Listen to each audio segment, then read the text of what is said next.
Andy, my dude, have you heard of the magical website builder known as Squarespace? Ugh, not another Squarespace ad. I feel like every podcast is sponsored by them. Hey, don't knock it till you try it. Yes, okay, it is overhyped, but actually it lives up to the hype. Squarespace is like a website fairy godmother. With a click of a button, your site transforms into a beautiful masterpiece. A website fairy godmother? That sounds interesting. What makes it so magical? Well, for starters, those slick templates make anyone look like a professional web designer. Pick one, customize the colors and fonts to match your brand, and voila. Plus, the drag and drop fluid engine is so easy, your grandma could build a site on Squarespace. Well, she did knit me a lovely scarf last Christmas. Maybe website design is next. Exactly. And when you're ready to sell your Nana's handmade scarves online, Squarespace has built-in e-commerce. Add a store with one click. Get flexible payment options. Then watch those sales roll in. And when she wants to teach others her steezy scarf skills, Squarespace's new courses feature is just the ticket. Nana can set up her curriculum and enrollments and payments in a snap and become the next e-knitting influencer. Oh, wow, you really sold me with the grandma angle. Sign me up for that free trial. Just go to thenextreel.com/Squarespace and transform your site into a beautiful Squarespace masterpiece. Well, thanks, Pete. Even though it's overhyped, Squarespace actually sounds perfect for Nana's site's needs. Appreciate the warning on the ads, though. I'll brace myself next time I listen to a podcast. Anytime. Let me know if you need any help getting that site up and running.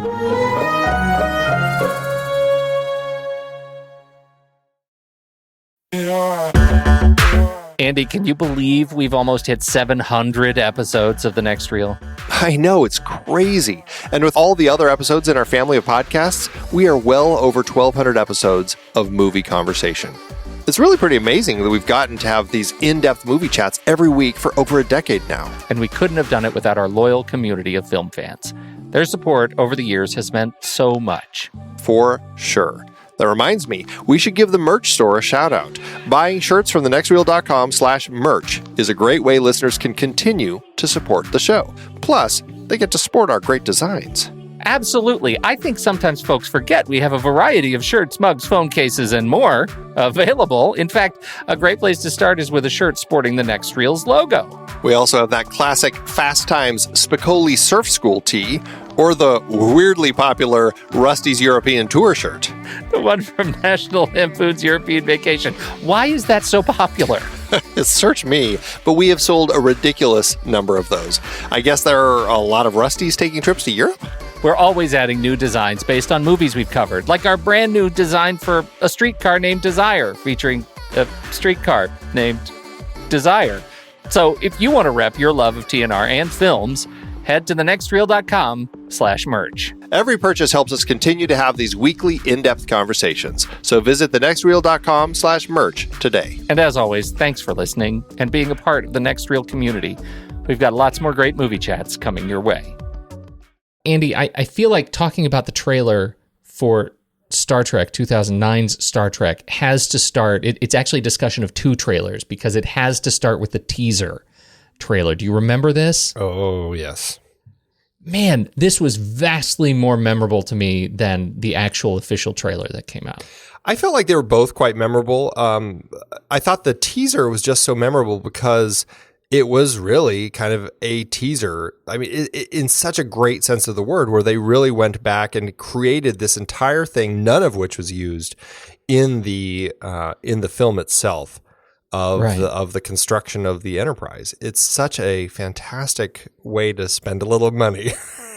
Oh yeah, well, and a lot of money. But you know what's so great about it is they really celebrated the actual manual process of building one of these things, you know, of the welding and the welding goggles that these guys are wearing, and they're up on these scaffolds, and it is showing just these close-ups, these increasingly sort of wide and expanding shots as we see more and more of the Enterprise until that sort of crane up. Looking at the top of the saucer section and realizing they're showing you the Enterprise, and then the final tag, under construction. Oh my God, I was floored. It was just brilliant. And it goes to exactly this. I mean, it feels so Abrams to me. This so like, what is in the mystery box?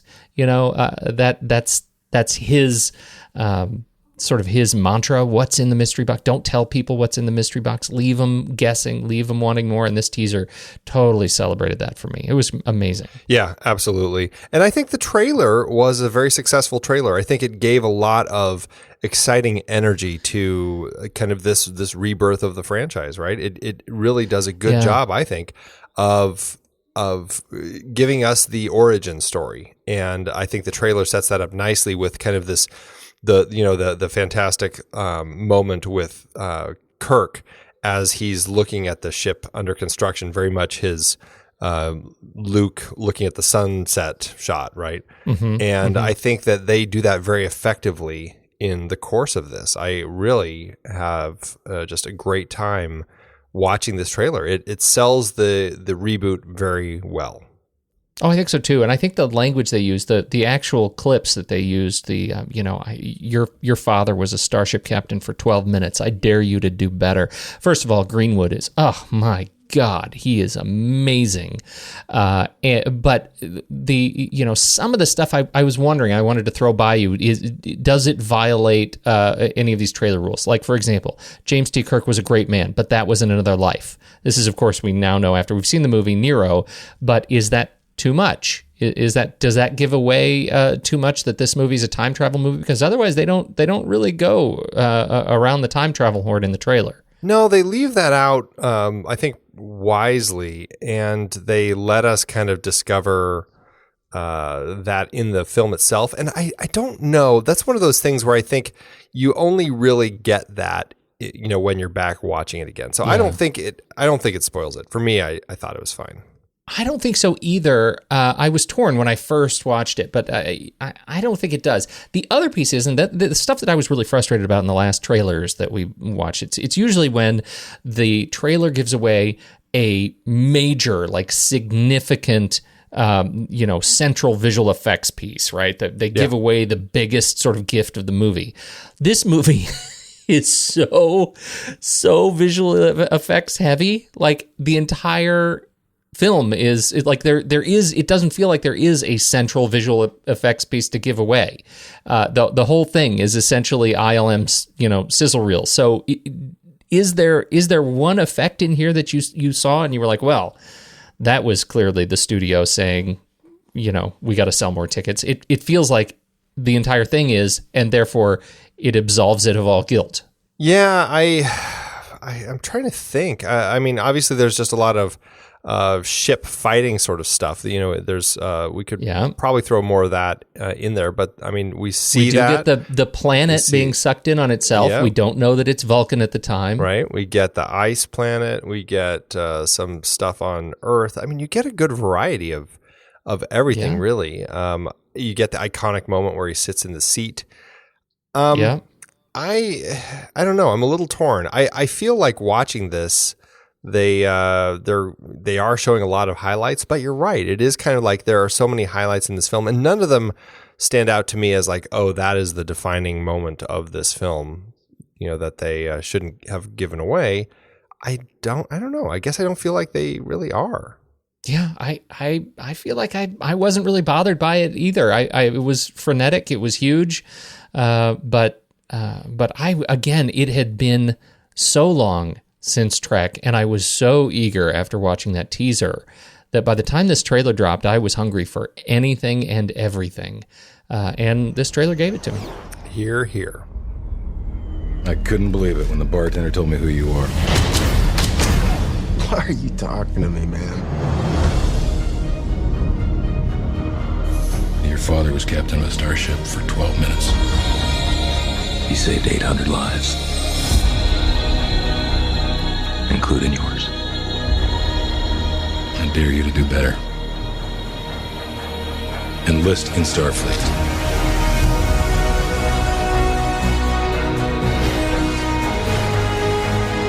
You will experience fear. Fear in the face of certain death. Pull your chute!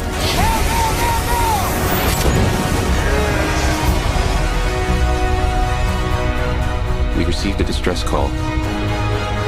I've been waiting for this day my whole life. This day of reckoning. We've got no captain and no first officer to replace him. Yeah, we do.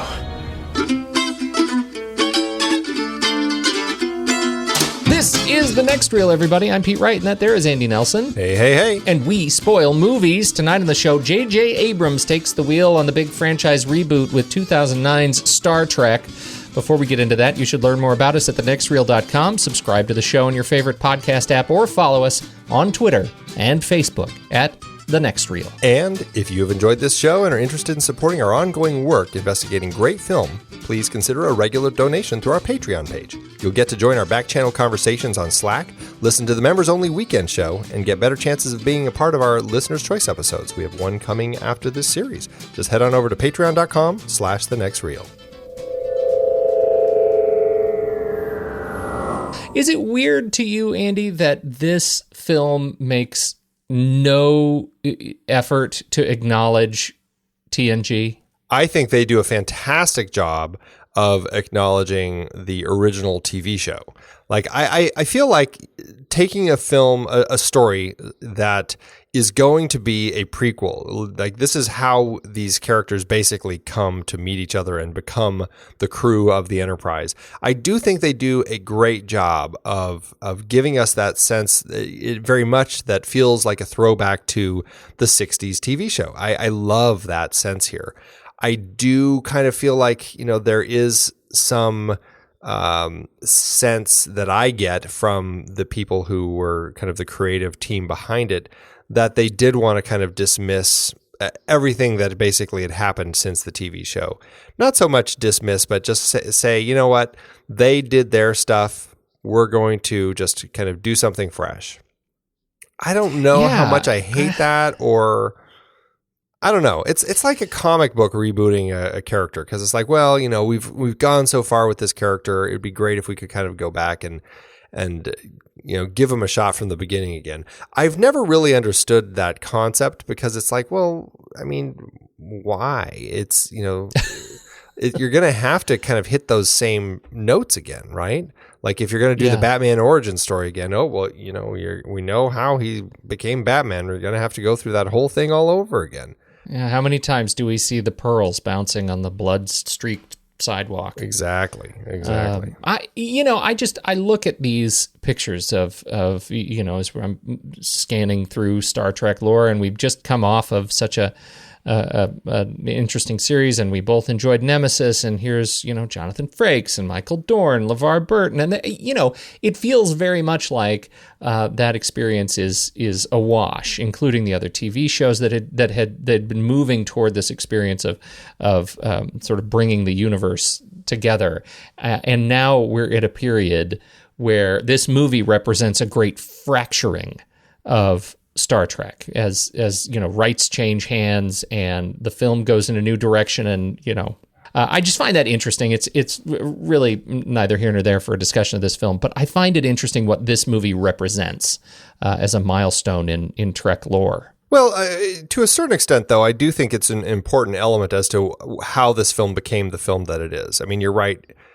Going back to kind of how this film got off the ground, I mean, it does tie into that entire I don't want to call it a battle, but certainly the rights control when Viacom separated from CBS, all of a sudden it's like, well, now the Star Trek brand, who's going to control it? And you know, Paramount was just like, well, you know, I think it was Gail Berman who was running Paramount. She told the head of CBS, give us 18 months to get a new Star Trek film off the ground.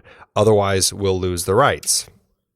And so, you know, they did that. And it's kind of like that whole Spider-Man thing with Sony, you know, or any of the Marvel properties. You got to crank a movie out every X number of years. Otherwise, you lose the rights to those. That's why we have all those awful Fantastic Four movies, because they're just like, right, we got to do it. Just keep them coming. And I'm glad that these guys, you know, at least went to the effort of making a good Star Trek film, not just something to crank out just to kind of, you know, get past that deadline.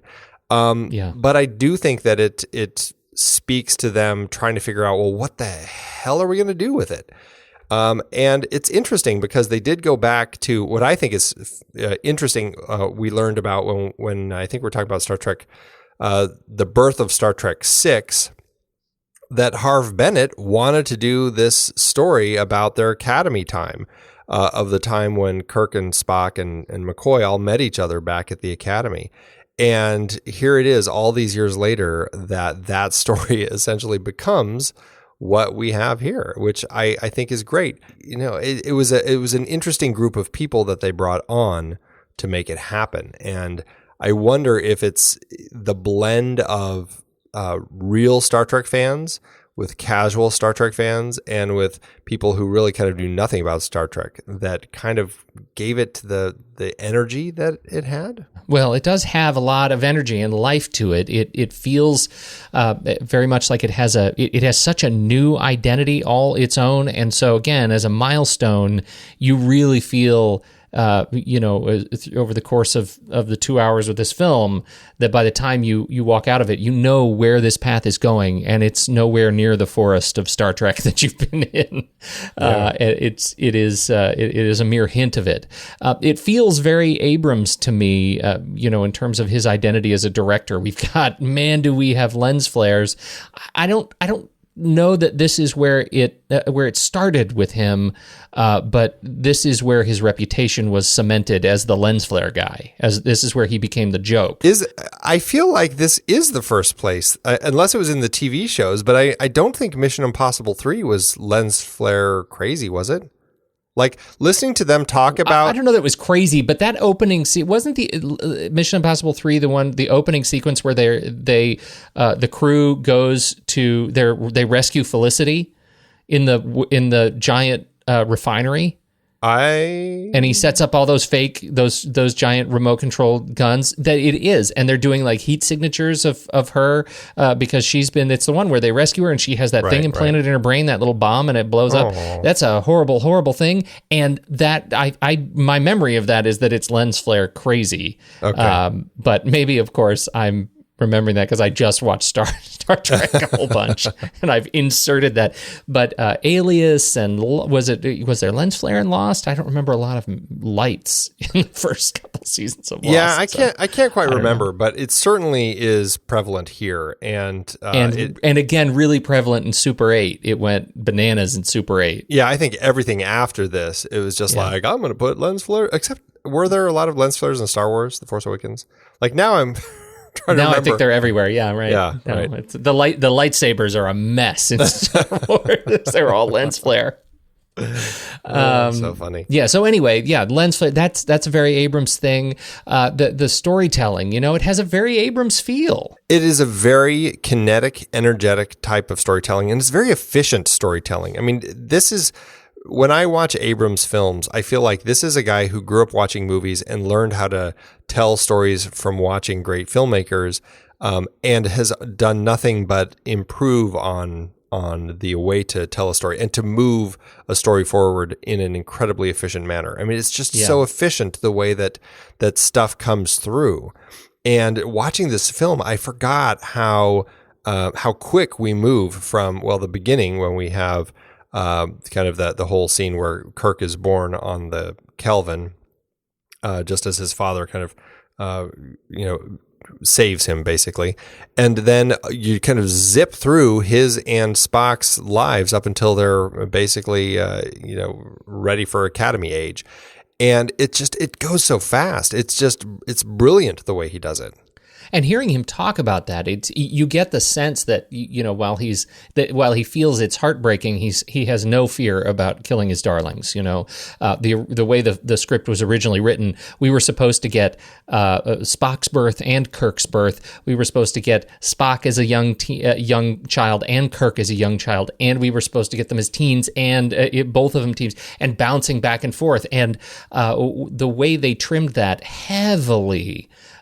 Gives us pretty much their entire youth in terms of motivation, if not sort of chronology, and leads us to the beginning of the main part of the narrative so cleanly. I mean, there is not a slow moment in it. I'm just, even as many times as I've seen this movie, I'm just riveted throughout. It is blistering. Yeah, absolutely. Is it just me? I cannot remember like this. There's so much just kinetic movement through this whole thing. I felt like there's a lot more of it here than a couple years later when he did Star Wars: The Force Awakens. That felt a lot more like an actual Star Wars film. I mean, it certainly has some JJ moments, but I felt like this is just like, wow, this is JJ really taking hold of this franchise and doing what he wants with it, as opposed to, like you said, leaving out anything that any of the filmmakers before him had really brought to the franchise. Yeah, that's a really good question. I have not watched The Force Awakens as much as I've watched this film, and so I don't have as clean a memory of it. But I wonder how much of this is about, the letting him have more of the reins. That Star Trek was in a place where it had, it needed an injection of hope, and Star Wars. I guess after the prequels they needed that too, but really the injection of hope in Star Wars was that Lucas wasn't doing it. Really, anybody could have done it. It would have been amazing. But it was a property that at that time was much beloved, and people were so excited. Star Trek, I don't know if people were really talking about, oh my God, is another Star Trek movie? Yeah.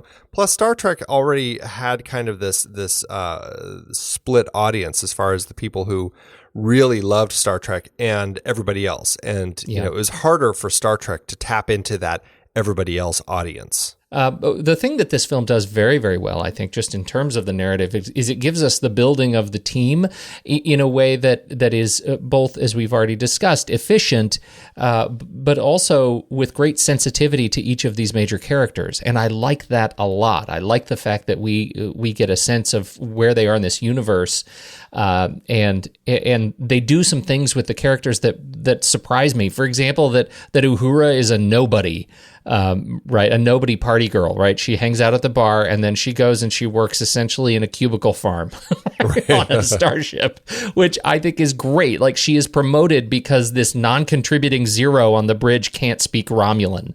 I think that is a real treat, and I love Scotty being put out in the middle of nowhere on the ice planet, and like all of these pieces are so original feeling to me. Like, it gives us, and yet it feels like it's respectful of these, as you said, the 60s lore. It's and Abrams, he showed, I think, what he could do with building a team really well with even Mission Impossible 3.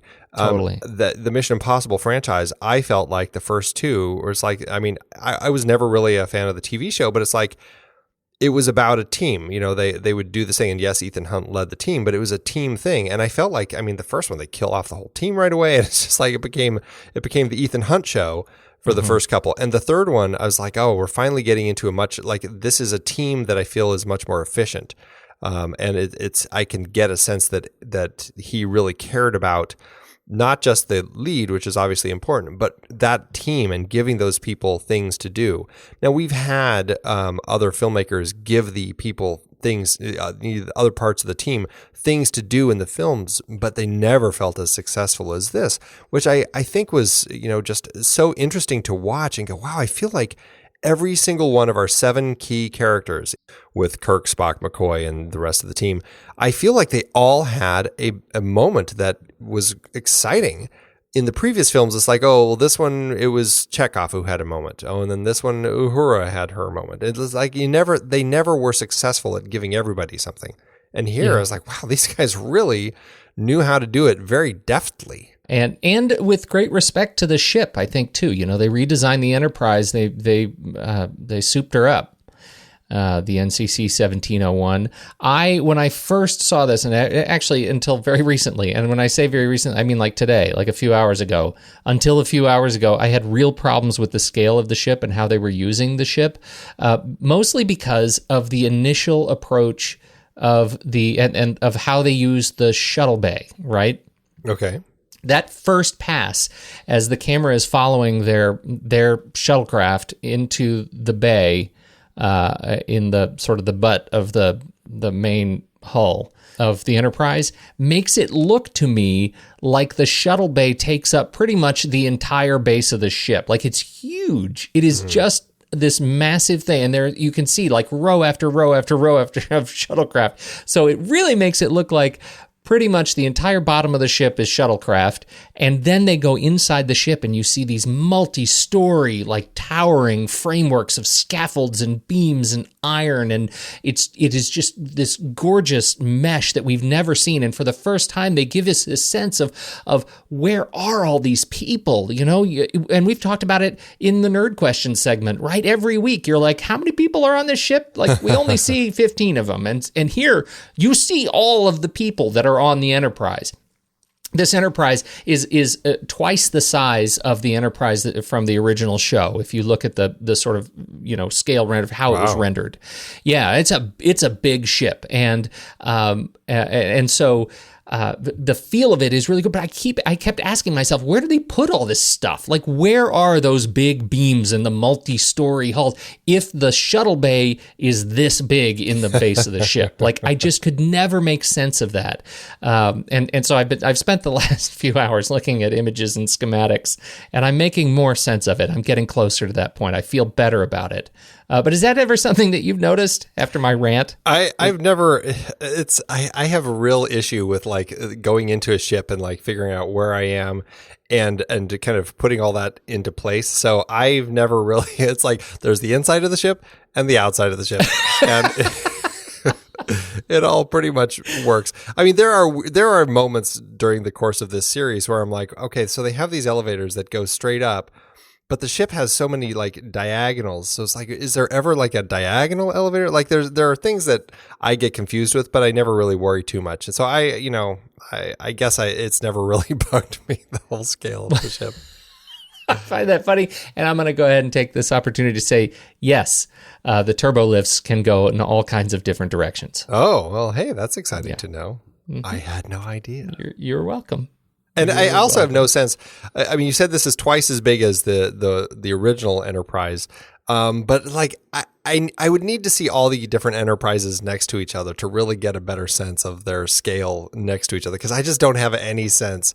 And unless a ship is next to another ship, like this and the Scimitar, I'm like, oh, okay, the Scimitar is really big. I think it's beautiful. I like the curves. There were some things that broke canon, like on the nacelles. They're not that just standard sort of cones. They have kind of sexy shapes and pieces that move when the ship goes to warp. That's something that made some hardcore folks upset. I think it's great. I think it looks great. Yes, I loved all of that. Okay. As the non-hardcore fan, I was like, this ship is my favorite. Then, I want to talk about the Narada, Nero's ship. And so the Narada, and I was getting myself confused because I was thinking it was the Scimitar, but that was on the previous. Yeah, that was the previous one. The Narada also dwarfs the Scimitar by a lot.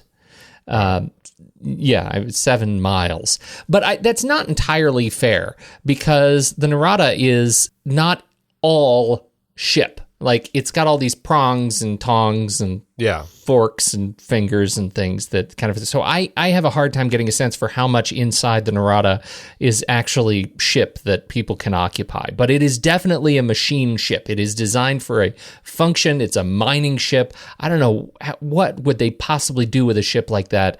I want to see it at work. I was curious about that too. Not just drilling, how does it actually function? I was thinking that it would mine like meteors or things that are, big rock things that it would kind of catch in those big prongs in the front, and then people would come out and they would mine from that. That's kind of how I was envisioning it when I learned that it was a miner's ship. Well, I like that. Listen to you. That's me writing Star Trek canon right here, baby. God, that's really good. That's really good. My problem with it was that first of all, it's a little bit ridiculous of a ship. I mean, it's just a little bit ridiculous. It's not very good looking. It doesn't fit kind of the way I see. It's just sort of comical floating in space like that. I struggle with that a little bit. But what I miss in this, and this is what I want to talk about, is a little bit outside of the scope of what we actually see in the film. But apparently there is effectively another film that got cut from this film, and it's the story about what happens immediately after the Narada destroys the Starfleet. The Kelvin. The Kelvin and the remaining Starfleet ships that come in to fight against it, right? Apparently, in the battle, this particular battle, the Romulan ship was knocked into Klingon space, and the Klingons come and take it, right. And they put the Romulans in jail for 25 years, and there was a lot of material of Nero in jail. And the jail where they put them, Andy, is Rurapente. We've been to Rurapente before. That is where Kirk and McCoy were sent in the undiscovered country. I find that kind of sweet. I do too. I think it's really interesting. I actually watched the deleted scenes. There's not as much as you would have thought, like the way that it's described. I was like, oh, it's actually really short.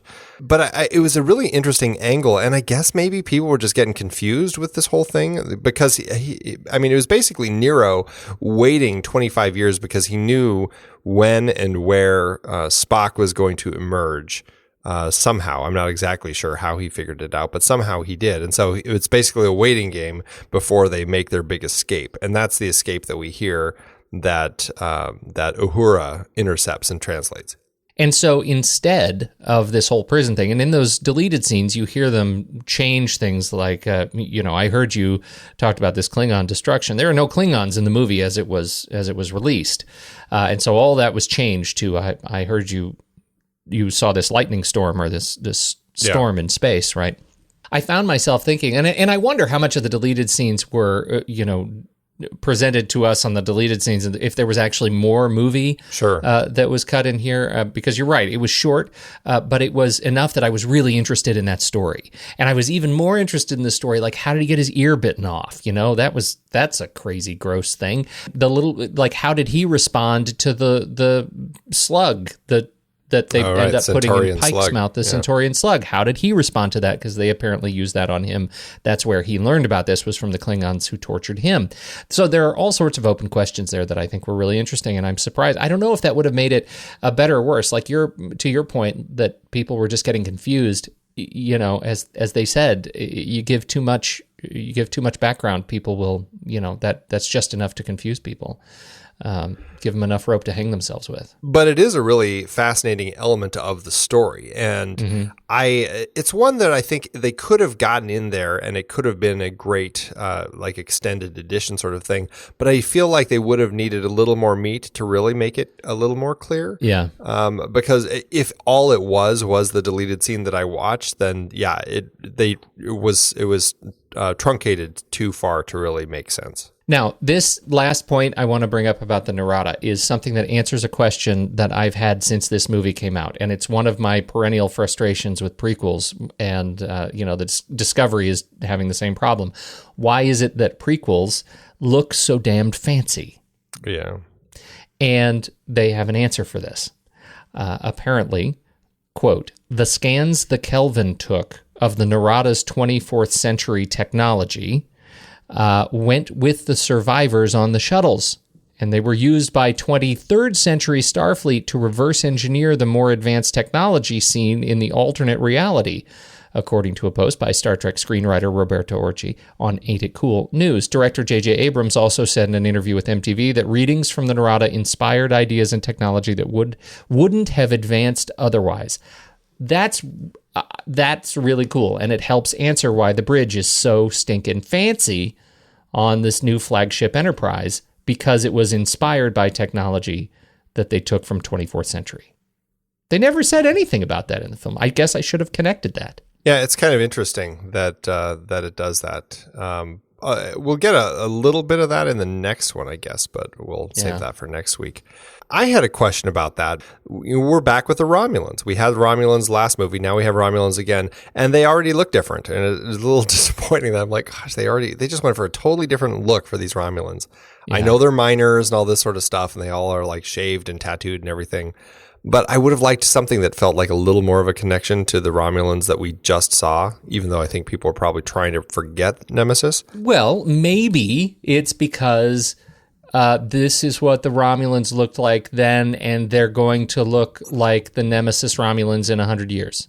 Well, they haven't evolved. This is how much they evolve over the course of a generation. But this is my question, right? Because so this story... Spock, we get that little flashback of Spock as he's kind of doing the mind meld with Kirk, Spock Prime, I should say, Leonard Nimoy. And we see kind of what happened. And basically the sun that was around, that Romulus orbited was going to go supernova or something like that and destroy the planet. And I'm assuming Remus, although no one mentions it, clearly they just don't like these Remans. But Spock is still around. So I guess now I'm really confused with the timeline because Spock is not still around when we're watching Star Trek Nemesis, right? Or is he as like an ambassador, old ambassador Spock? Yeah, because Spock lives a long, long, long time. Okay, so then theoretically, so after the experience that happened in Star Trek Nemesis, that's when this whole thing kind of, so it was, apparently like there's peace with the Romulans and all this, and Ambassador Spock, who's really old, now they find out about this whole thing with the star. So it still can happen. I guess that's why I was confused, because I'm like, does he live past all the TNG people? Yeah, because remember the other thing, even on TNG, in the season or the series premiere of TNG, Bones was a guest star. Right. So we're definitely in striking distance of TNG cast being on. They've all had some sort of fancy guest, or a lot of them had guest roles on TNG. And Spock as a Vulcan lives like 300 years. Yeah, so that makes more sense then. Okay. Yeah.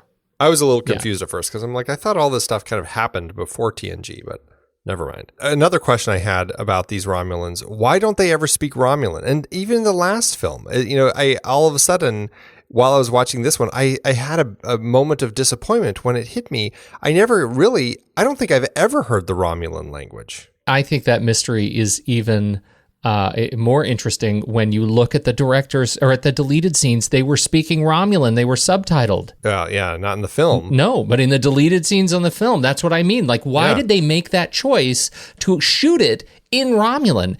They have it shot in Romulan, at least in some part of it, and then shoot it again where they're speaking English. Yeah. Why do they do that, Andy? I can't answer that question. It's very frustrating. Know. Okay, what do you think about the goofing with the timeline? This works for you, yeah? I think it's actually one of the most clever ways to do a reboot that I've ever seen. And I'm surprised but really grateful that nobody else has tried to do the same thing. Yeah. The fact that they go back in time and they actually make it so this is the exact same group of people that we're essentially watching in the original series and the first 6 films.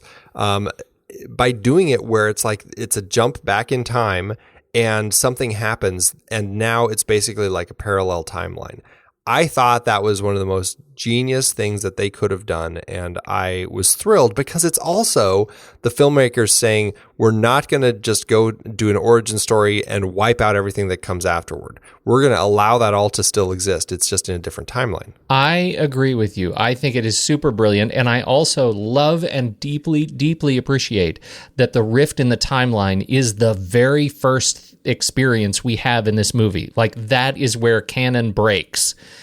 So the entire movie is their own experience. It is only sullied in one scene, and that scene is on the bridge. It is a quiet moment when they're all trying to problem solve and figure out what happened. And Spock does his Sherlock thing, and this is Zachary Quinto Spock, who does the Sherlock thing and actually calls out the fact that that whatever reality they were living in is now going to be different as a result of what happened at Kelvin. And that is really frustrating to me, because for a film that actually does a really good job of not pandering to the audience, that's pandering to the audience in my view. And I'm actually surprised you didn't call that out before I did. I missed it. I need to go back and look at that scene. But yeah, I should have caught that, because that is something that always irritates me with Spock when he just knows things. So he's just very prescient, apparently. He does. I had a little bit of a question. Nobody seemed to bring up the fact that this red matter was spawning black holes all through travelable space. Yeah, right. I don't know why there are now 3 new ones where there weren't black holes before. I don't know if anybody cares. Maybe this is why we never see the stellar cartography room again, because it's much too expensive to keep redoing it every time new black holes appear. I know how that I have to pay a lot to get my maps updated in my car. Exactly. I know what that's like. That's terrible. Although here's an interesting thought I had about the the opening in Spock's lab. He's studying, and they do this projection in the domes in the floor, which I think is really cool. But I just think the images, when I compare stellar cartography and the beautiful photographic work and CG work overlaid, sort of augmenting it that they did in that room, the domes look really crappy. Just not the same. They're just not the same. I love the motorbike. I love that it has no spokes. That was fantastic. That they would go so far as to have ILM remove the spokes for that brief segment. That's just brilliant. Those are the sorts of touches that I think filmmakers can add to a movie that give it a little bit of an extra boost. And I know that the budget of this far exceeded what all of the previous films really had, but I love that these filmmakers really know how to, spend money on those little things that just give it a little nudge. Like if we had something like that in the Argo, that the dune buggy that Picard was driving around in the last one, where it's just some little twist that made it feel like not something that we could go down to the San Diego and watch the racing on the dunes. I felt like that would have been a nice little touch. I totally agree with you. And then you have and you have these like really amazing sort of behind the scenes where you see how JJ Abrams adds the sort of life and jitter to the camera by actually shaking the camera. Right. And he is, as a director, is the person who's shaking the camera himself, not having somebody else do it. Like that's very cool. When you have them shoot the space jump sequence in reverse, where they're just standing on a Mylar sheet to reflect the sky above them, behind them, to make it look like, that's just brilliant, totally guerrilla filmmaking on a $150 million whatever film. That's an amazing thing. And then you turn around and he says, in the opening sequence where they actually are chasing young Kirk and he's in the car, and the security officer is chasing him. They originally had the stuntman was doing that, and you could see his face. He didn't have a face helmet. They added the CG face mask after the fact. Yeah. Why did they do that? Like, that seems it seems like a very expensive thing to do when they had it shot. What was wrong? Was he so horribly disfigured, this poor stuntman? I heard that it was actually just like he just didn't look like cool enough. He didn't look like kind of a futuristic policeman. And so I think it was one of those in retrospect sort of things where he's like, gosh, I wish he looked a little more futuristic. And so that's what my understanding of why they went back to do that. The face mask looks really cool, though. Oh, it looks really cool. I mean, totally never questioned. That was amazing. And I never questioned that it was CG. Yeah, it was great. Yeah, right. We do have a red shirt. Oh, thank God. So great. Could have used some more red shirts. In fact, when they do the graduation and everybody's in red, I was worried. It's funny. I think that this movie dances really delicately between moments of like a Galaxy Quest kind of a homage, and like almost a parody homage, and just moments of just great use of things. And the red shirt, I think, the way that they use that guy, it's so close to me to being a Galaxy Quest parody moment of the red shirts. But I think it actually just works well because of the way that he ends. I mean, yes, it's kind of cheeky and it is kind of bordering on parody as he's so cocky and he ends up just getting killed so quickly.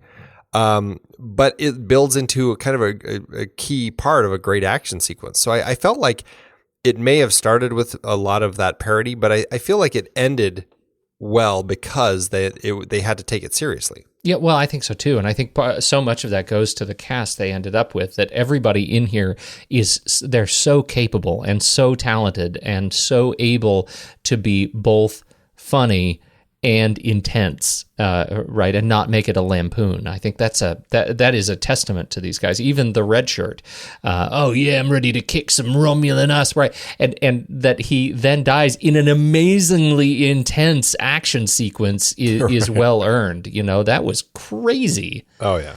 Really great stuff. Spock is really excited about getting Kirk off the ship, and so he puts him in the ejectopod, and they send him down onto the planet that they were nearest, which I guess you can say is an ejection of convenience, because it turns out there is a Starfleet base there, and it also turns out that Spock Prime is there. It's a base that's like also has a great view of the black hole berth. Yes. So there's a lot of stuff going on that happens that's very, I don't know, is it suspicious? It's awfully convenient for the story purposes, yeah. Yes. Anyway. And it's just so silly. I mean, I honestly, it's a bit that I struggle with in this film because it's like, okay, I get it. Spock is upset with Kirk and he wants to get him off the ship because Kirk is, pushing his way to get what he wants. But instead of like throwing him in the brig or anything, they put him on an escape pod and dump him on a planet in the middle of nowhere. It's like there's no care at all. I mean, he could have landed in this ice field and frozen. He could have been eaten by the first creature that's chasing him. He could have been eaten by the second creature that's chasing him. Yes, it makes for a great and fun sequence, but at the same time, it's like this is like it's like the worst way to handle a situation like this because it's like you're basically sending him off to get killed. It's terrible. Yeah, that was I was more the human side of Spock who right. did that, who made that happen. Yeah, that was his Kirk moment. Yeah, right. Okay, you have a couple of nerd questions. Maybe I don't even have any nerd answers on this Well, I guess we'll find out. My first question is, okay, so we learn in this one that the Kobayashi Maru, the test that we notoriously learned that Kirk passed, he's I think the only person who might have passed it, way back in Wrath of Khan, it's Spock's test. Spock is the person who actually came up with it. Has that always been the case? No, there is never a mention of who came up with the test in the Prime non-Kelvin reality. In the Kelvin reality, this is the first time we actually have any indication that the test was programmed by Spock. Interesting. I wonder, it's just one of those interesting things that's like, why did they decide to make that? I mean, I think it works great in context of the story, but I feel like there's always going to be this delicate balance that the writers have to do with all of the Star Trek lore management that work for the studio that say, yep, you can do that. Nope, you can't. Yep, nope. The thing that I think is missing, the deleted scenes, you actually get the how, which I think is really great. And I regret a little bit. This is the one sequence I regret a little bit is not in the film because it starts with Kirk and Gayla making out. And she says, I love you. And he says, interesting. And then says, well, it's interesting because I wrote you this letter, but you can't open it now. You have to open it at 3:00 tomorrow exactly. 3:00. Okay, 3:00. And then he leaves. There's a whole Uhura thing. And then at 3:00, he's actually on the Kobayashi Maru eating his apple. And at 3:00 sharp, she opens this message and it just says, I'm sorry, as it's downloading a virus payload from her email. So she shouldn't have opened the email. She never learned. They still deal with this crap. Oh, so funny. Which I think is brilliant. I think that's fantastic. It's the virus because she happened to be, I should add, she's working in the lab that's overseeing the test. That's how it impacts the test. So that's the whole reason he was sleeping with her. And when when we see her at his his trial, his hearing, she's sitting right behind Spock and she's very angry. Right. She's glaring with her arms crossed. Glaring, right. It's a nice little touch. And I actually, I was torn. Like, did I like that as a deleted scene or, and would I have liked it integrated or do I like the mystery of it? I kind of personally like the mystery of it. I think there's something really fun about the idea that he came up with this whole plan. We don't know what it is, but it's just enough to just piss Spock off. I agree with you, and it's much more Abrams to leave it off, to leave that mystery intact. Yeah. For me, the regret is I really like Rachel Nichols, and I think she's fantastic, and I think she's the Green Girl sort of homage to the original series is great, and she's a little bit underused. And so when I saw that deleted scene, I immediately thought, okay, this would have been a great use to have her on the screen a little bit longer. My issue is that I just really struggled with the Green Girl. I felt like the makeup, yes, I understood they were doing an homage to the Green Girl characters that they had in the original show. It's like a cheap way to, make an alien. But I just never feel like it looks good. I feel like it looks cheap. And of all of the great aliens that we see, it's the one that I always roll my eyes at when I watch this. They have a whole feature, it's like a little 3-minute feature on her and the makeup looks so much better in the makeup chair. It looks so better right when she's having it put on. I don't know what happened when she got on set, but I agree with you. That was a little bit troublesome. So another nerd question. How far can they beam? Because there's a moment where it's like they're beaming from at least like the distance of Saturn to Earth. And I was like, what? I didn't realize that they were beaming that far. That's an insane distance. Yeah, so this is the whole transwarp beaming thing. Yeah, transwarp drive beaming. Yeah, and this was only actually introduced in the Kelvin reality. Yeah. So we've never had any discussion of being able to beam that far until that scene where Scotty introduces it. Here. Okay, so that's the beginning of the incredibly long distance beaming. Yes.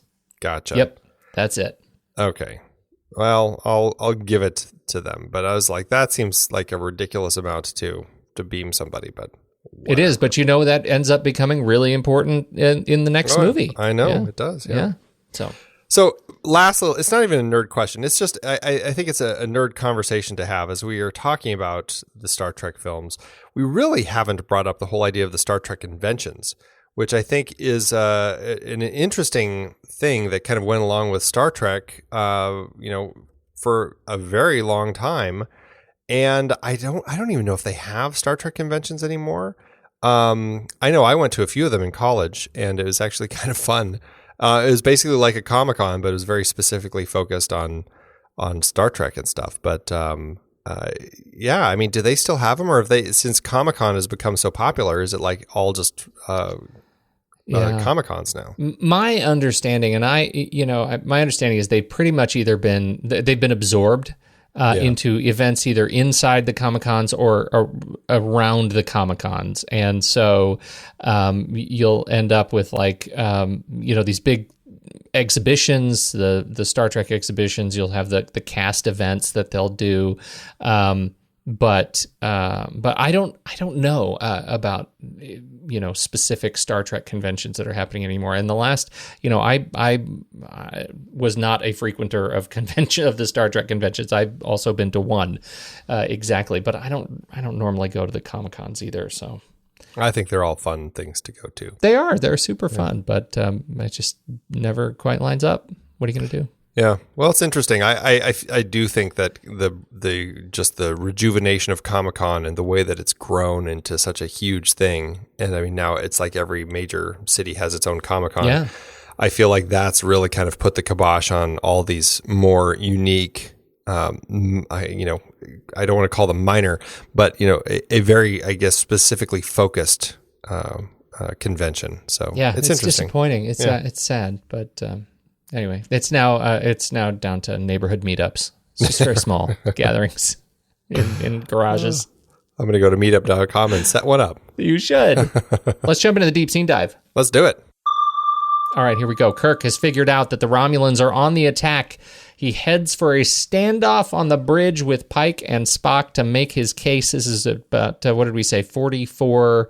Yep, 44-49. Right? That's where we start for about the next 3 minutes. The cast consists of the bridge crew: Chris Pine, Zachary Quinto, Kirk and Spock, Bruce Greenwood as Pike, Carl Urban as Bones, Zoe Saldana as Uhura, Simon Pegg, John Cho, Scotty and Sulu, and Anton Yelchin as Sadness. With no Simon Pegg, though. We don't have Simon Pegg yet. Oh, you're right. We don't have Simon Pegg yet. There's me just reading. I'm just the reading monkey. Why do we like this sequence, Pete? First of all, it gives us a great sense of the sort of the birth of the triangle, right? And in this case, the main triangle here is Kirk and Spock and Pike, and they're making their case. I love how this scene is written, and the performance of these words, where they're talking over each other. You have to watch it a number of times to figure out what they're saying, except for the punch words, and you hear like he'll be removed from the bridge, a little bit, Spock says, and then Kirk turns around and says, "Try it. I'm trying to save the ship." Like it is such an intense like hive of just intensity right in the middle of the bridge.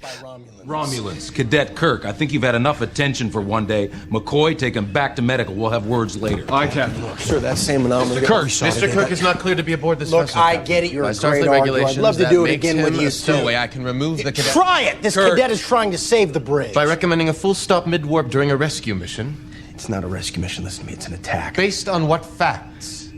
It starts with a lot of actually sort of nice wide establishing shots, and we can see kind of where people are. Then it moves into these quick close-ups, moving back and forth between face to face, and then it pulls back out again, and you can see that in fact Bones, Spock, and Kirk are blocked in a triangle themselves. Again, right sort of behind. If you look at how they're framing, and that sets up the entire relationship between those three that we see in the rest of the original series, the original cast series, and of course the movies to come, which I think is just perfect sensitivity to the most important relationships in this show. So that's my first pitch. Now it's your turn. I also think there's another important triangle that we get in this particular scene, and that's with Kirk, Spock, and Uhura. Because, I mean, at this point, we know Kirk has a thing for Uhura, and Spock happens to be dating Uhura. And it's a nice surprise to see that Spock and Uhura are an item. There's not a lot of stuff going on with that, but Kirk, as you mentioned earlier in the show, he brings Uhura up from the bowels of the ship where she's working in the cubicle farm, and because she did intercept that message, and she knows the Romulan and knows about this attack. And I think that when he introduces her into this conversation, I think it creates this great little moment of this triangle between the three of them as she steps in to become basically a full-fledged member of the crew, and you've got that fantastic introduction, and it's like she's one of Kirk's cards that he plays. That is kind of, I don't want to say it's the thing that turns Spock to his side. It's the facts that he uses with her that turns Spock. It's not the fact that he's using Spock's girlfriend. And that's what I like about the scene, is that Spock sees the logic. And I think that's a great moment that we have here, where all of a sudden it's like they're all on the same side now. Well, and that moment in particular, when Kirk turns to Uhura and says, she's the one, she heard it, and you get her beat where she has to really think to herself, do I want to align myself with this guy? He's a Yahoo. Do I want to align myself with this guy? And then she does, and then Spock has a minute where he has to take that beat. Those are the perfect, breathless beats. An attack took place on the edge of Klingon space, and at 2300 hours last night, there was an attack. 47 Klingon warbirds destroyed by Romulans, sir, and it was reported that the Romulans were in one ship, one massive ship. And you know of this Klingon attack. How? Sir, I intercepted and translated the message myself. Kirk's report is accurate. We're warping into a trap, sir. The Romulans waiting for us. I promise you that. The cadet's logic is sound. And Lieutenant Uhura is unmatched in xenolinguistics. We would be wise to accept her conclusion. Scan Vulcan space, check for any transmissions in Romulan. Sir, I'm not sure I can distinguish the Romulan language from Vulcan. What about you? You speak Romulan, Cadet? Uhura, all three dialects, sir. Uhura, relieve the lieutenant. Yes, sir. Hannity, hail the USS Truman. All the other ships are out of warp, sir, and have arrived at Vulcan, but we seem to have lost all contact. Sir, I pick up no Romulan transmission, or transmission of any kind in the area. It's because they're being attacked.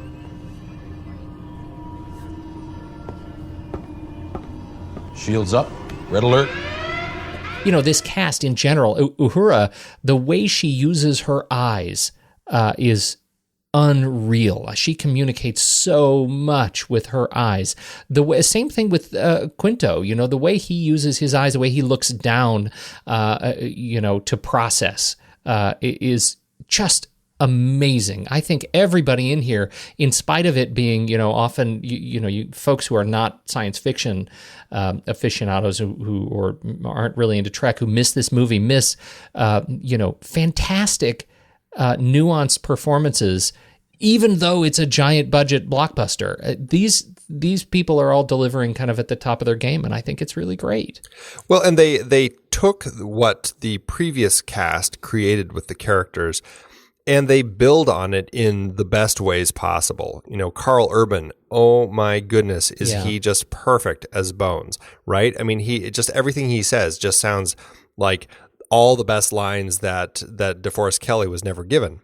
Mm-hmm. It's so great. And Anton Yelchin as Chekhov, like he is the embodiment of this young Russian kid who is on the bridge, and he plays that so nicely. All of them really do. I love this cast. They do such a great job. And in this particular scene, I feel like the core people are playing off each other just in a brilliant way. And I think a lot of that, aside from the brilliant acting, I think you look at the way, again, going back to that kineticism that Abrams brings to the film, look at the way this scene kicks off. I mean, we have them running down the hallways, Dan Mindel's camera, the camera is like swinging itself. Like, it's not like a beautiful Steadicam shot just kind of leading them like The Shining or something like that. Mm-hmm. This camera is like on a pendulum, and as they are moving, it's swinging back and forth. I mean, it's stunning camera work. It really is. And this whole thing is tied together with some of the most just voracious whip pans, right? I mean,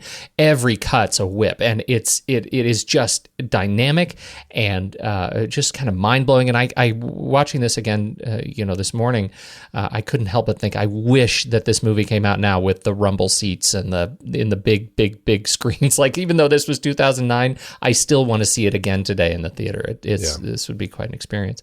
Anton Yelchin, one of his little bits that I found really funny, and it's one that makes his character hard for my wife to watch. She lived in Russia for many years, and she comes back, she says, Russians don't talk like that. Well, Anton Yelchin is Russian. He was raised in America, but he's Russian, and he actually said the same thing. He said, "This is not how you're asking me to do things.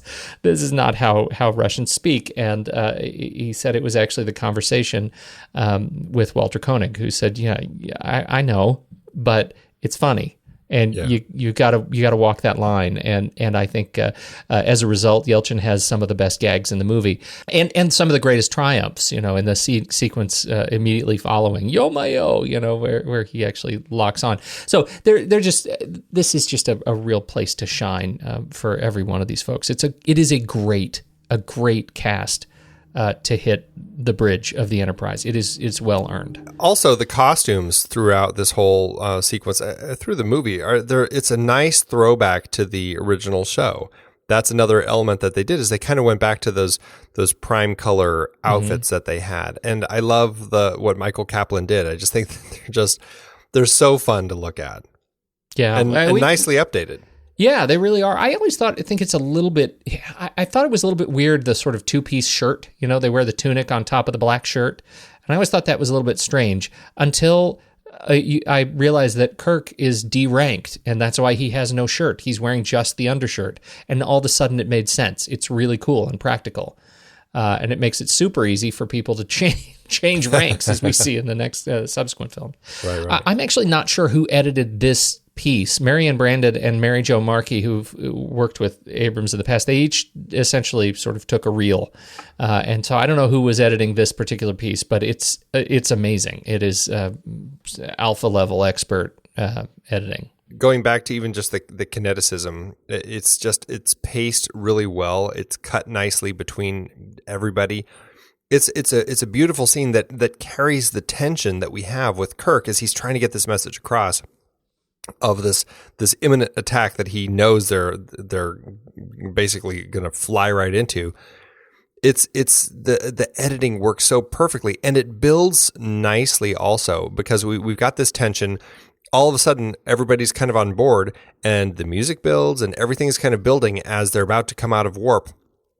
And then you come out of warp and you're like right in it. And it's like he was right all along. And now, they have to start pulling evasive maneuvers. It's just really nicely done. Well, I would add to that. I mean, there is that little peak right there where you feel like you're gliding in terms of just the editing pace, because it's frenetic. You're climbing.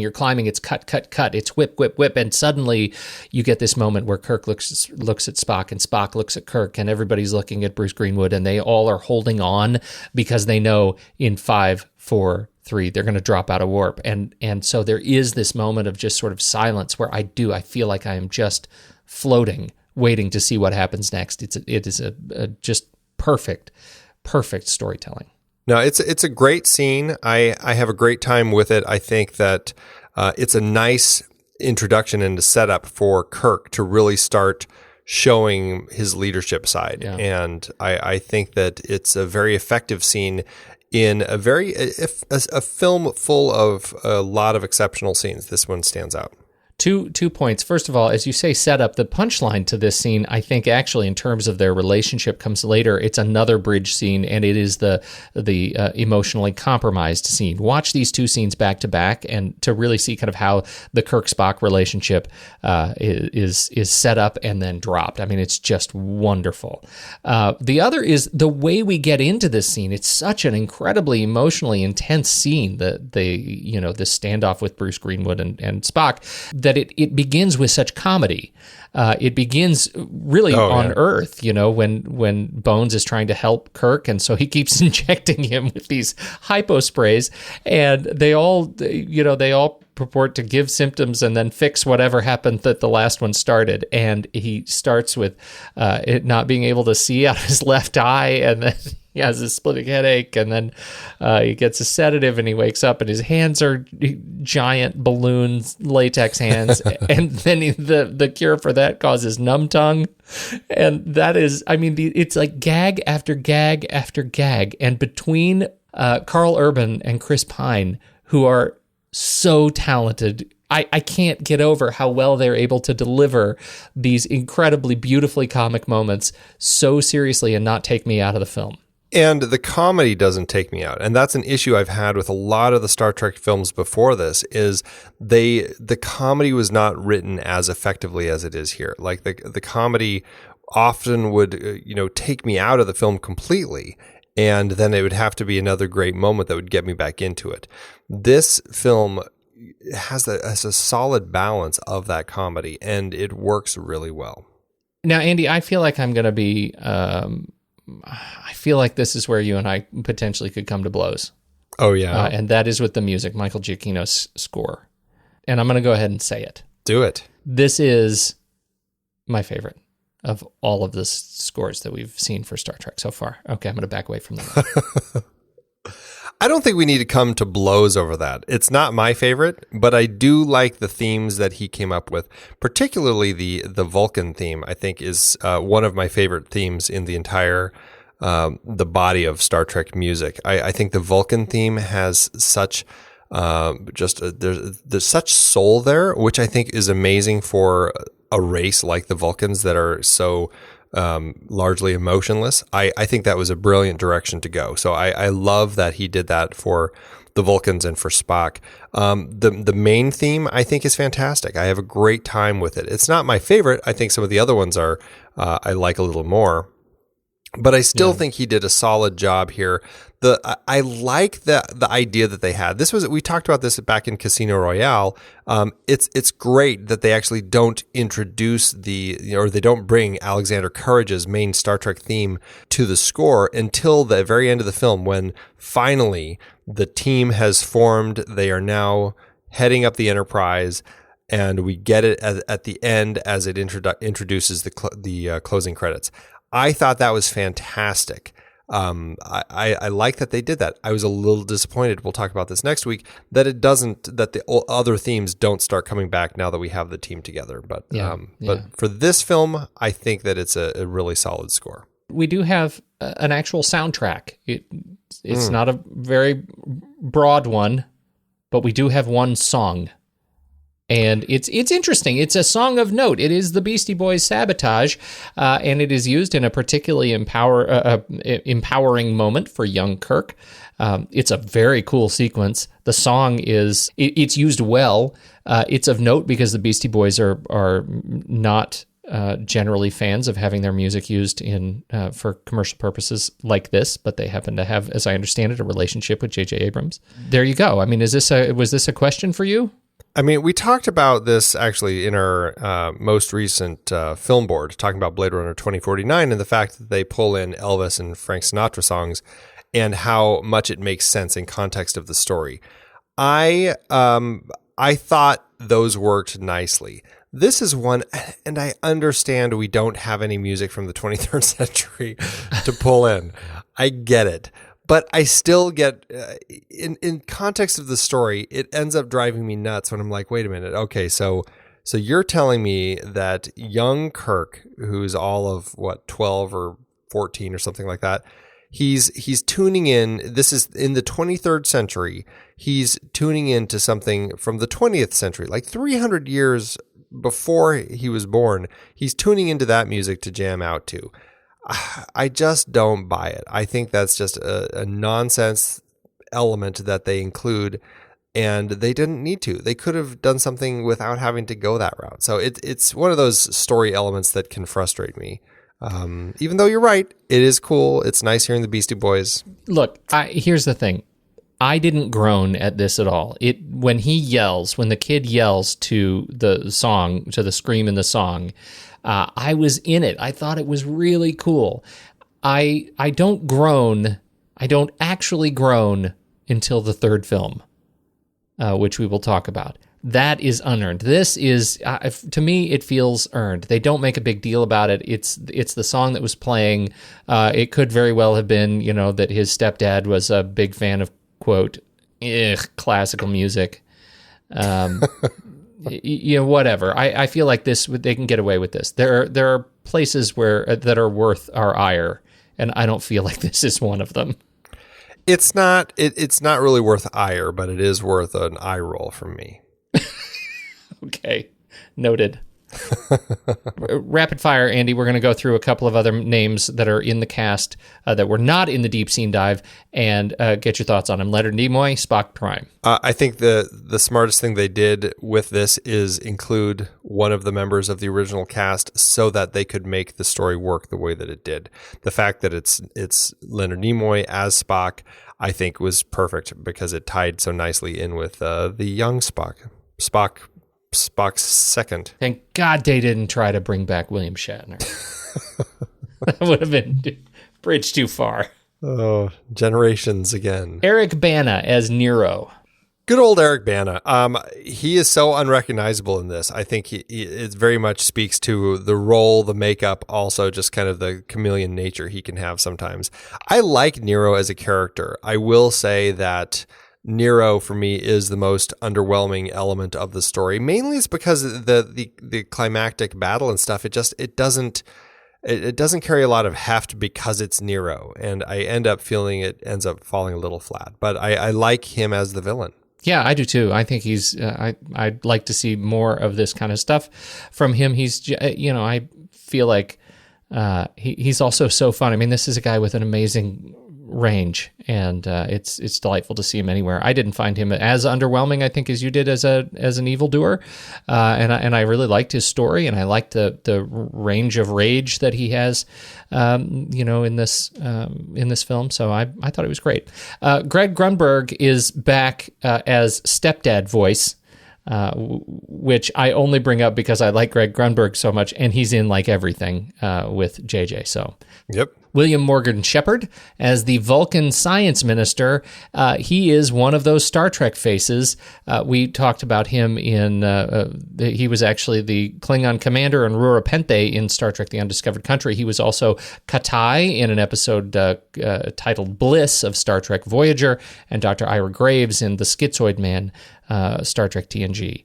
I think he's got a great face, and I'll watch him anytime. I think he's wonderful. And I love that they bring these people back time after time to play different characters in this universe. It's so good. So funny. Can we talk about Ben Cross for a minute as Sarek? Yeah.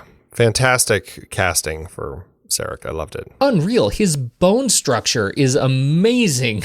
Like, he looks exactly like Sarek. Like, he's just Sarek. He's Sarek as I know it. Yeah. Amazing. It was crazy seeing him. In fact, when I first saw this, because I hadn't been doing my Star Trek research, I actually thought it was the same actor. So that goes to show. Mark Leonard. Yeah. Who is legendary as Sarek. And then, there's another interesting thing. James Frain plays Sarek, the young Sarek in Star Trek Discovery. Also fantastic. Looks exactly like both Mark Leonard and Ben Cross. It's amazing. Anyway, okay. Tyler Perry is playing Tyler Perry as Admiral Richard Barnett. That was a nice little thing to see thrown in. I wasn't expecting him, but it was nice to see him. I know, me too. I just like the story where he was acting and he didn't like one of his takes, and so he yelled cut. And he was like, "Oh wait, I'm sorry. I'm just not used to this." That was really funny. Majel Barrett is back as the Starfleet computer. I'm so glad they threw her in as it's a nice crossover. It was good to hear her voice. I love it, and I think this is her. She died right after recording this, so I don't think she ever even got to see the movie. Oh, sad. Winona Ryder as Amanda Grayson, Spock's mother. Delightful to see her. I liked seeing her in here. Yep. Although now that I've seen Stranger Things, now she's just crazy. I can't look at her without seeing her over the top. It has soiled everything.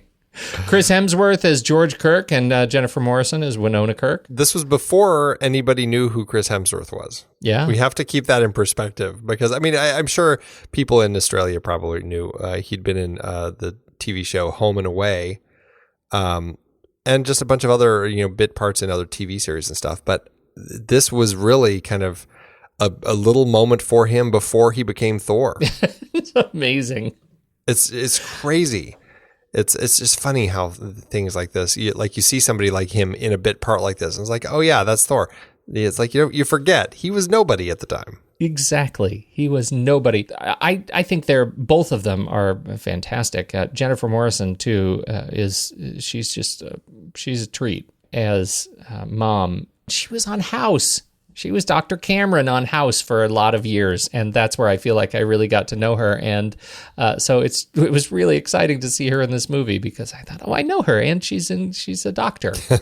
Rachel Nichols, we've already talked about as Guyla, but Deep Roy as Keenser. Boy, is he in a lot of stuff, and I generally just enjoy these little things that he does. This is such a fun little character that keeps coming back in these next few films, and it's fun to see such a minor character continuously getting to be included. Oh, I agree. And his eyes. So they obviously ILM'd his eyes after the fact. Here's what I think, Andy. This is where worlds collide yet again. My hunch is, if you pull back the hoods of the Jawas, Keenser's underneath there. I think this is what the Jawas look like. That's crazy talk. Maybe not that crazy. His eyes don't glow orange. They kind of do. No, they don't. They kind of do. Maybe you just don't turn out the lights. Maybe you don't see them in the dark enough. Huh? Maybe they're like headlights. Maybe you put the hood over and it gets dark and they sense that the darkness and then the lights go on. I won't take that away from you, Pete. You go on. You run with it. How'd this do in awards season, jerk? This certainly was a lot more popular than the previous run of films. 24 wins and 92 nominations, other nominations. At the Oscars, they won for Best Makeup, which was fantastic. Sound mixing, Anna Belmer, Andy Nelson, and Peter J. Devlin were nominated, but they lost to The Hurt Locker.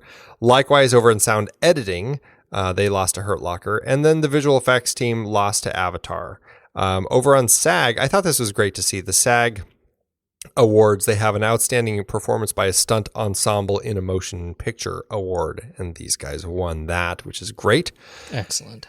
And the Saturn Awards, which we've been talking about throughout this series, the Sci-Fi, Fantasy, and Horror Film Awards, it did win Best Makeup. And then everything else it lost to Avatar. It lost Best Sci-Fi Film, Best Director, Best Writing, Best Production Design, and Best Special Effects, all to Avatar. How about the budget? We talked about this. They threw more money at this reboot problem here. Yeah, well, because JJ Abrams did such a good job showing that he could reinvigorate a franchise when he took on MI3, Paramount did give him and his team $150 million to make this reboot, which is $168 million in today's dollars. With that budget, Paramount has finally given a film in the franchise more money than the first film got, making this the most expensive Star Trek film up to this point. Like the previous films, the movie was scheduled to open during the holidays of 2008, but Paramount decided that it would have a bigger audience with a summer release, so they pushed it back, conveniently allowing enough time for them to amp up their visual effects just a little bit more. The movie did open May 8th, 2009, opposite Next Day Air, and with a $4 million boost from Thursday night previews, easily took the #1 slot at the box office. It only held it for a week, though, as Dan Brown's Angels and Demons knocked it off week 2. It did stay in the top 10 for 7 weeks and ended up making $257.7 million domestically and $128 million internationally for a total in today's dollars of $431.9 million. That gives the film an adjusted profit per finished minute of $2.1 million, just behind #1 and #4. While not the most profitable of the franchise, it did certainly prove that perhaps all the franchise really needed was some quality storytelling. I think it delivered. This was an enormously satisfying journey back to Star Trek. I remember very clearly how good I felt walking out of this movie, since it was not that long ago. And boy, does it just hold up as a fun romp, aggressively exciting. And it lives up to exactly what it promises to be. Yeah, I have a great time watching this. I do have some issues with some of the elements. The antagonist always gets a little frustrating toward the end. I just feel like he doesn't have the strength that I wanted to see in an antagonist.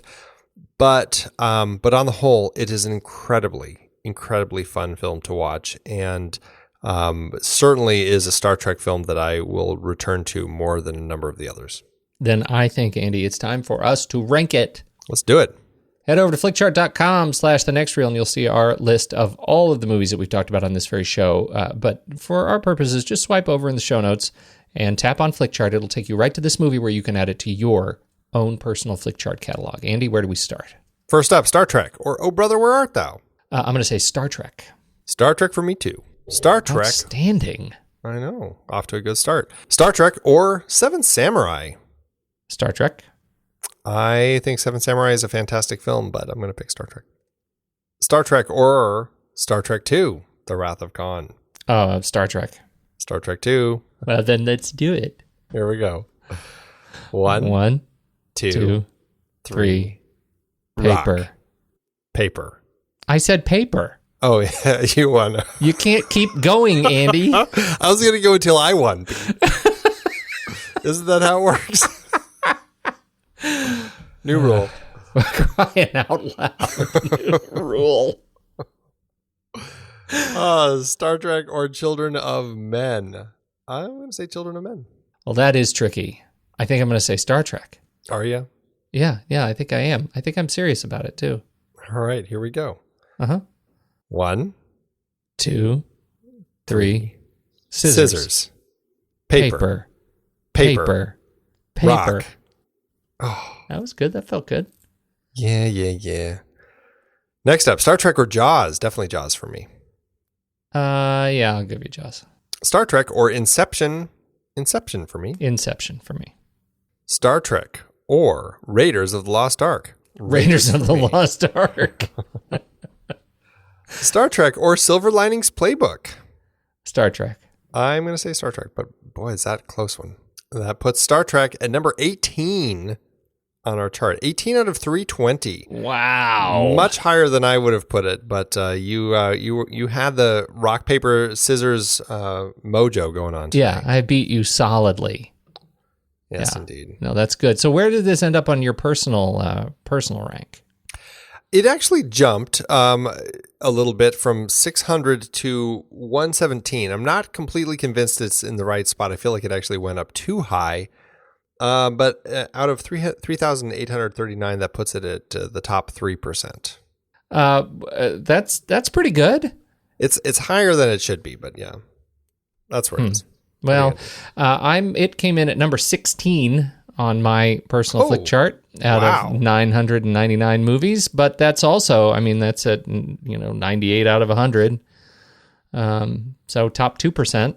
Is that now the highest Star Trek on your chart? Or I can't remember. No. Where did Star Trek 6? Was that above that? Star Trek 6 is number 12 on my list. Star Trek is number 16, and Star Trek 2 is number 19. And number 20, Andy, Star Wars: The Force Awakens. Wow. Yeah. Holy cow. Yeah. I told you, I'm much more of a Trek person than, You told me. But can I? Yeah. Well, so that's it. Where does this do for your Letterboxd ranking? Letterboxd.com/thenextreel. I'm torn between 4 and 4.5. I feel like I'm going to give it a 4.5 because it's just an awfully fun movie to watch. 4.5 and a like. I'll tell you. I'm going to tell you honestly what happened. I was a 5-star and a like on this movie until about an hour before we started talking. And then I thought, I'll bet Andy's going to find a lot of problems with this movie, and I'm going to need to ratchet it down. So I went in and I changed it to 4.5 and a like.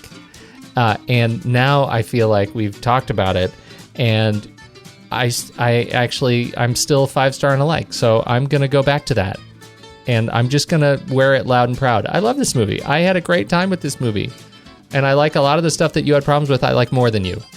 So there. I think that's fantastic, and I enjoy that you like it so much. I enjoy that. Excellent. Let us celebrate that together. Now we're now in the fractured timeline heavily. We're almost done with our entire Star Trek series. Holy cow. Where do we go from here? We are going to be jumping just a few years to Star Trek Into Darkness, which is, I think that it's fair to say, the most divisive film of the most recent reboots of the franchise. We're like astronauts on some sort of Star Trek Into Darkness. I think it's probably divisive. I think I can't wait to see if where we land on this movie. I actually don't even know where I end up on this movie. It's sort of fallen from grace a little bit. So I can't wait to watch this again and talk about it in particular next week, because when the movie ends, Andy, our conversation begins.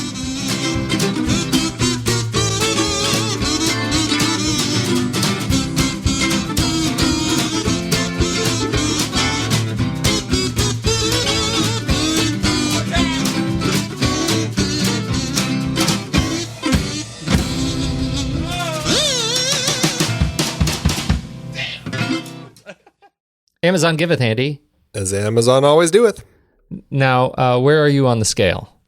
I went for the 1 star. The 1 stars, Andy. Well, I went for the 3 stars. Where do you think we should start? Let's work our way up. All right, go ahead. Be a little more positive. Yeah. I have 1 star by A Woman. Gives it a 1 star, says the epitome of a black hole. And just like that, 2 precious hours of my life are sucked into a void never to be seen again. This was just bad all around. While part of the blame falls on the sloppy direction and a script with plot holes you could fly a starship through, the cast should also shoulder some responsibility. No one had any chemistry, any charisma. Not one actor managed to rise above this mediocre material. Even Leonard Nimoy, R.I.P., was just waiting for the time clock to tick down so he could go to the bank and cash his paycheck. The Muppets could have done a better job at making me care about what was happening. Take a moment to imagine Star Trek with Kermit and the gang. By golly, this could work. I need to get to Hollywood and pitch my idea. There you go. I'd like to remind A Woman that there was pigs in space. So there you go. Oh, see, even I'd forgotten that. That was a favorite. Yeah. Pigs in space. Mine's a 3-star, Andy, and it comes from Critical Reader, who says, very good for fan fiction. I cannot believe the breathless praise for this movie. The movie is high-budget fan fiction that depends almost entirely on spoofing the original, or generously paying it homage. The new Spock, in quotes, is hilariously, outrageously bad. He is stiff and cardboardy with zero of the charm of Nimoy Spock. He also sounds like a boy, not a man. Chris Pine is somewhat better as, quote, Kirk, but doesn't make you forget that you're watching a cheap imitation playing at being Kirk. I don't know whether they intended the movie as a farce, but that's what it is to me. It's very entertaining on that basis, but only on that basis that you not take it seriously as Star Trek. The nonsense about the so-called new timeline does absolutely nothing to give it validity as real Star Trek. The timeline trick seems to have as its main purpose getting the aging Nimoy into the movie as a far future Spock. Much of the plot also makes no sense, except as reference to some incident or incidents in the original series. Well, that pretty much sums up, Andy, the criticism of this film by everyone else. Yeah. I feel like it was more loved, though, than hated. So yeah, I think so, too. I think that says a lot. I think so, too. But those who are critical of it, man, oosh. Yeah. The original Star Trek has its core fans that it's always going to be what it was, and any attempt to kind of reboot it would always have failed. Yeah, right. Well, and those who are, on the same token, believe that JJ Abrams is nothing but a superficial sort of, mock director, and I just disagree with that. It's like we saw different movies, Andy. Different movies. Mm-hmm. I gotta go watch Nemesis again. Thanks, Amazon. It's hard to believe that we've been having in-depth weekly conversations about movies since 2011. You're telling me producing this show week after week requires a ton of work behind the scenes. If you'd like to help support our efforts, one easy way is by using our originals page when shopping for books and movies we've covered. Just visit thenextreel.com/originals. Your purchases made through our links give us a small commission at no extra cost to you and allow us to keep having these great conversations. I was so excited for our big Star Trek film franchise series this season. All those movies adapted from Gene Roddenberry's original 1960s TV show. As a huge fan, I know that you geeked out over analyzing the adaptations. Absolutely. From the motion picture to the Kelvin timeline films, seeing the Enterprise crews on the big screen was a dream come true. Our list of source material isn't just all books and plays. We have the original series in our list of source material. You can rent the episodes to watch and enjoy, and support the show in the process. For our Millennium Trilogy series, we covered films adapted from the original books that launched Lisbeth Salander, The Girl with the Dragon Tattoo, The Girl Who Played with Fire, and The Girl Who Kicked the Hornet's Nest. As much as I love Fincher's version, the original Swedish versions are the way to go. We also did our Die Hard series in Season 7. I can't believe Die Hard and Die Hard 2 were adaptations. Two of the greatest action movies ever. Well, one of them at least. The other is awfully fun, though. We revisited the classic Mary Poppins for our 1960s movie musical series. A spoonful of sugar always helps the medicine go down. Old Boy was intense for our Park Chan-wook Vengeance trilogy. And East of Eden and Giant were highlights of our James Dean series. And a fun time travel mind bender with Predestination to cap things off. Find all the books behind these adaptations and more at thenextreel.com/originals. Dive into the source material for your favorite movies. Check it out today, thenextreel.com/originals.